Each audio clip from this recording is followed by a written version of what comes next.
Chapter 11. Weather, Air and Water. Weather. Weather is the day-to-day change in the atmosphere at a given place and time. The weather changes every day or even every few hours. Weather can be hot, humid, rainy, windy, and cloudy. Weather condition changes due to the presence of the sun. The heat of the sun affects the movement of air and changes the form of water, which brings about a change in the weather. When the sun rays fall upon the earth during the day, they warm the land, air, and water. During morning and evening, it is not so hot as the sun rays are slanting, but when these rays fall directly on the earth at noon, it becomes very hot. A person who studies the earth's atmosphere and gives weather forecasts is called a meteorologist. Air. Moving air is called the wind. The wind blows because of the sun. When the sun heats up the air, it makes it lighter. This lighter air rises up. Due to this, the cooler and heavier air takes the place of warmer and lighter air. This cycle continues and keeps the air blowing as wind. When this wind blows gently and pleasantly, it is called breeze. The sun shines equally on both the land and sea, but land and water do not become warm at the same rate. This difference gives rise to sea breeze in the day and land breeze at night. Sea breeze. During day, land gets heated up, which in turn heats the air above it. The hot air rises up from the land, and the cool air from the sea flows in to take its place. This is known as sea breeze. Land breeze. At night, the reverse process takes place. Land cools down faster than the sea.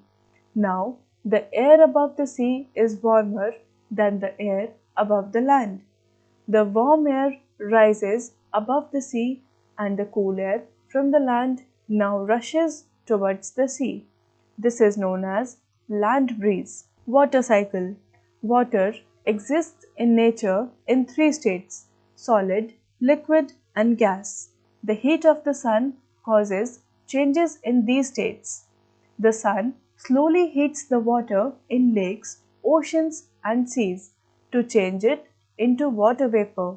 The process by which water changes into water vapor is called evaporation. As the water vapor rises, it cools down to form tiny water droplets. This process is called condensation. These water droplets come together to form clouds. When the clouds become heavy, it begins to rain. This is called precipitation. This cycle continues in nature and is called the water cycle. Precipitation. Precipitation occurs in different forms like hail, snow, fog, frost, dew, and rain. Hail. When raindrops pass through a cold region of the atmosphere, they freeze as balls of ice and become hail. Snow. When water vapor is cooled suddenly, it freezes into tiny white snowflakes. This is called snow. Fog. Sometimes during winter season, water vapor condenses just above the ground to form a thick cloud. This is called fog. Frost. When it is very cold, the dew or fog freezes into tiny white crystals. This is called frost. Dew. During cold winter nights, sometimes water vapor condenses when these come in contact with cold objects. This is called dew. One can see dewdrops settled on plants, window panes, cars, and other things in winters. Rain. When drops of water become too large and heavy to remain in the air, they fall on the ground. This is called rain. Impurities in water. We get water from rivers, ponds, tanks, wells, etc. Impurities in water pollute it. and make it unfit for drinking. If we drink polluted water, we may fall sick. We should never drink polluted or contaminated water. There are three kinds of impurities present in the water. Insoluble impurities. These can be seen clearly as they do not dissolve in water. For example, sand and mud. Soluble impurities. These dissolve in water so they cannot be seen. For example, chemicals. Disease causing germs or microbes. These cannot be seen but they are present in untreated water. Purification of water. Contaminated water can be cleaned in four ways: sedimentation and decantation. These processes are used to separate insoluble impurities from the water. The water is let to stand still for some time in a container. The heavy impurities settle down at the bottom. This process is called sedimentation. Then, slowly the clean water is poured out into another container.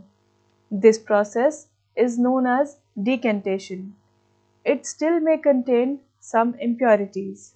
Filtration, just like tea or milk, are filtered through a strainer. Similarly, a piece of cloth or filter paper can be used to remove insoluble impurities from water. For example, a cone from a circular piece of filter paper can be made in the following manner and used for filtration by placing it in a funnel. The impure water, when poured into this, comes out clear. Boiling. The germs in the water can be killed by boiling it in a clean and covered container. Chemical treatment. Water can be treated chemically to remove the soluble impurities. For this, different chemicals like chlorine and potassium permanganate are used. Addition of chlorine to water for cleaning is called chlorination. Chlorine tablets are available at chemist shops. Chlorination helps in killing the germs in water. Saving water. We must save water as it is a precious resource. We can do this by following these ways. Repair leaky taps and pipes.